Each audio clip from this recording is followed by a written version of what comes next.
नमस्कार दोस्तों, मैं हूं आपका साथी, आपका दोस्त विजेश्वर निर्दोष। दोस्तों, आज के समय में ऐसा लगता है कि कैंसर का एक दौर सा चल रहा है, क्योंकि दोस्तों हम देखते हैं कि आज के समय में कि यंग जनरेशन में कैंसर का खतरा बहुत ज़्यादा बढ़ चुका है और कैंसर के केसेस भी बहुत तेज़ी से बढ़ने लगे हैं हमारी यंग जनरेशन के अंदर। पहले हम देखते थे कि जो कैंसर का खतरा था, वो 40 साल से ऊपर जब एज जाती थी तब उसमें ज़्यादा होता था। मगर हम आज के समय में देखते हैं कि जो हमारे न्यूबॉर्न बेबीज़ हैं या हमारे यंगस्टर्स हैं या यंग विमेन्स हैं, उनमें भी कैंसर का खतरा बहुत ज़्यादा बढ़ता चला जा रहा है। दोस्तों, अगर आप कैंसर के आंकड़े देखें तो ये सच में हमको हैरान करने वाले हैं। अगर आप कैंसर के प्रति अवेयर नहीं हैं तो आप इस खतरे को और ज़्यादा बढ़ाते जा रहे हैं। दोस्तों, यहाँ पर मैं आपको बताना चाहूँगा कि कैंसर के बारे में आज भी हमारे भारत देश के अंदर ये धारणा है कि कैंसर का इलाज नहीं है, जिसके चलते इस कैंसर की वजह से हमारे देश में मृत्यु दर सबसे ज़्यादा होती जा रही है। तो हर साल लाखों की तादाद में हॉस्पिटल्स में कैंसर के मरीज का रजिस्ट्रेशन होता है और वो अपना ट्रीटमेंट कराते हैं।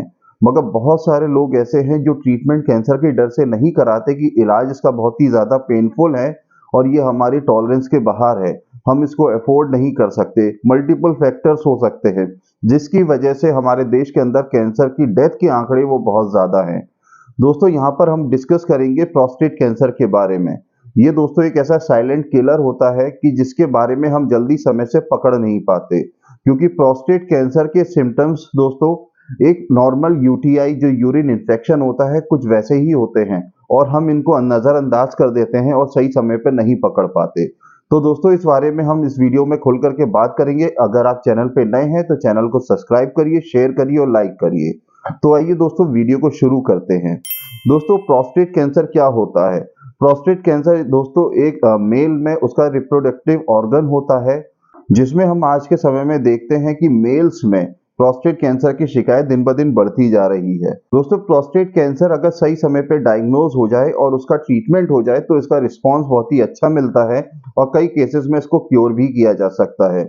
मगर दोस्तों, दिक्कत ये है कि प्रोस्टेट कैंसर को समझना थोड़ा सा मुश्किल है। इसके पीछे के कारण दोस्तों मेडिकल साइंस में अभी बहुत ही ज़्यादा क्लियर नहीं है, मगर कुछ हम मल्टीपल फैक्टर्स को इसके साथ एसोसिएट कर सकते हैं जिसकी वजह से प्रोस्टेट कैंसर हम पकड़ सकते हैं या हमारे शरीर के अंदर प्रोस्टेट कैंसर डेवलप होने लगता है। तो दोस्तों, आइए हम उन सिम्टम्स और उन फैक्टर्स की बात करेंगे कि हम कैसे प्रोस्टेट कैंसर को पकड़ सकते हैं। दोस्तों, आपने कभी महसूस किया होगा कि रात के समय हमें बहुत ज़्यादा यूरिन होता है और जब इसकी फ्रीक्वेंसी बहुत ज़्यादा बढ़ जाती है तो यहाँ पर हमें सतर्क होने की ज़रूरत है। इसी के साथ साथ देखते हैं हम दोस्तों, जब हम यूरिन करने जाते हैं, जब यूरिन पास करते हैं तो हमें प्रेशर तो बहुत तेज़ आता है मगर हमारे यूरिन का फ्लो बहुत ही कमज़ोर होता है, वीक होता है। तो एक ये भी प्रोस्टेट कैंसर का लक्षण हो सकता है। इसी के साथ साथ दोस्तों हम देखते हैं कि जब प्रोस्टेट कैंसर की शिकायत होती है तो उसमें जब हम यूरिन करने के लिए जाते हैं तो उसमें ब्लीडिंग होने लगती है या ब्लड आने लगता है। तो एक ये भी अहम एक फैक्टर है जो बता सकता है कि हम प्रोस्टेट कैंसर की तरफ बढ़ रहे हैं। और दोस्तों, जब ये बीमारी बढ़ने लगती है तो उसके बाद हमारे जो पेल्विक एरिया है, जो हमारा पेट के नीचे का हिस्सा है, वहाँ पर बहुत ही सीवियर पेन स्टार्ट हो जाता है। हमको उठने बैठने में तकलीफ होती है, हमको चलने फिरने में तकलीफ होती है। हमारे पेल्विक एरिया में लगातार पेन बना रहता है और वो धीरे धीरे हमारी टॉलरेंस के बाहर चलता चला जाता है।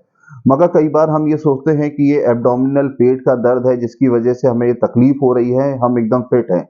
क्योंकि दोस्तों, प्रोस्टेट कैंसर के ऐसे कोई भी प्रोमिनेंट सिम्टम्स नहीं है जिसको हम देखते ही पहचान लें कि नहीं ये प्रोस्टेट कैंसर ही है, ये किसी और बीमारी की वजह से नहीं है। क्योंकि जो सिम्टम्स दोस्तों मैं आपको बता रहा हूँ ये कॉमनली और बीमारियों के साथ भी एसोसिएट हो सकते हैं और बीमारियों में भी ऐसे सेम लक्षण आते हैं। तो यहाँ पर दोस्तों ज़रूरी है कि अगर इस तरीके के आपको सिम्टम्स आते हैं तो आपको बेहतर है डॉक्टर से कंसल्टेशन लेना चाहिए और आपको एकदम क्लियर हो जाना चाहिए कि ये प्रोस्टेट कैंसर की दिक्कत है कि नहीं है। दोस्तों, यहाँ पर मैं आपको ये बताना चाहूँगा कि प्रोस्टेट कैंसर का आज मेडिकल ऑन्कोलॉजी और सर्जिकल ऑन्कोलॉजी और रेडिएशन ऑन्कोलॉजी इन तीनों विभाग के अंदर बहुत ही सटीक इलाज है। जबकि हम ये सोचते हैं ज़्यादातर पॉपुलेशन की कैंसर हो गया है तो अब जीवन सब खत्म हो गया है, अब यहाँ पर पैसा खराब करने से कोई फायदा नहीं क्योंकि रिजल्ट नहीं मिलने वाला। दोस्तों, ये धारणा टोटली गलत है, हमें ऐसी धारणाओं से बचना चाहिए। बल्कि हम अपने जीवन को और मुश्किल में डाल रहे हैं और जो हमारे साथ लोग और जुड़े हुए हैं उनके जीवन को भी मुश्किल में डाल रहे हैं। दोस्तों प्रोस्टेट कैंसर का इलाज है और आज के समय में बहुत ही सटीक तरीके से प्रोस्टेट कैंसर को क्योर किया जाता है, जिसकी वजह से जो प्रोस्टेट कैंसर सर्वाइवर हैं उनका क्वालिटी लाइफ बढ़ा है, उनका लाइफ स्पैन बढ़ा है और उनको वो सारा समय मिलता है कि जो वो अपने काम को करना चाहते हैं वो बहुत ही आसानी से अपने सारे कामों को कंप्लीट करते हैं। दोस्तों प्रोस्टेट कैंसर का खतरा हम ये देखते हैं कि जो हमारे अफ्रीकन साइड के लोग हैं या जो हमारे डार्क कॉम्प्लेक्शन के लोग हैं उनमें ये ज़्यादा होता है। दोस्तों इसी के साथ साथ जो लोग हेल्दी लाइफस्टाइल को नहीं जीते हैं, जो अच्छी डाइट नहीं खाते हैं, जिनके पास जो सबसे ज़्यादा रेड मीट या प्रोसेस मीट की तरफ स्विच करते हैं, उन लोगों में भी प्रोस्टेट कैंसर का खतरा सबसे ज़्यादा होता है। दोस्तों आजकल के इस मॉडर्न एरिया में हमें बहुत ही सिंपल डाइट अपनी रखनी है। जो आजकल के समय में हम जो भी खाना, जो भी है फूड हम बाहर से खरीद के खाते हैं, उनमें बहुत सारे ऐसे केमिकल कंपाउंड होते हैं जो हमारे शरीर में कैंसर देने के लिए काफ़ी होते हैं। तो दोस्तों हमें इन सब चीज़ों को अवॉइड करना है, आदत नहीं डालनी है। कभी-कभी आप अपने स्वाद के लिए खा सकते हैं, मगर आप रूटीन में ये चीज़ करेंगे तो आपको प्रोस्टेट कैंसर ही नहीं, अदर साइड के भी कैंसर बहुत ही आसानी से हो सकते हैं। दोस्तों हमारी डाइट में एक हेल्दी डाइट होनी चाहिए जिसमें ग्रीन वेजिटेबल्स हैं। अगर आप मीट खाते हैं तो आप लीन मीट खाइए, पोल्ट्री मीट खाइए, एग्स खाइए, तो ये सेहत के लिए आपके लिए हेल्दी है। साथ में आप फिश खाते हैं तो ये और भी अच्छा है। अगर आप रेड मीट बहुत ज़्यादा खाएंगे, प्रोसेस मीट बहुत ज़्यादा खाएंगे, तो ये ओवरऑल हमारी बॉडी के अंदर किसी भी तरीके का कैंसर आराम से डेवलप कर सकता है। दोस्तों इसी के साथ साथ हमारी डाइट में फ्रेश फ्रूट्स होने चाहिए जो हमें हेल्दी रखते हैं। फ्रूट्स में बहुत सारे न्यूट्रिशंस, विटामिन्स और मिनरल्स होते हैं जो हमारी ओवरऑल हेल्थ के लिए अच्छे रहते हैं, जो हमें इम्यूनिटी बूस्टर का काम करते हैं। दोस्तों हमें यहाँ पर किसी भी तरीके के सप्लीमेंट से बचना चाहिए। जो भी हमें करना है वो अपनी नेचुरल डाइट से करना है, एक हेल्दी डाइट से करना है।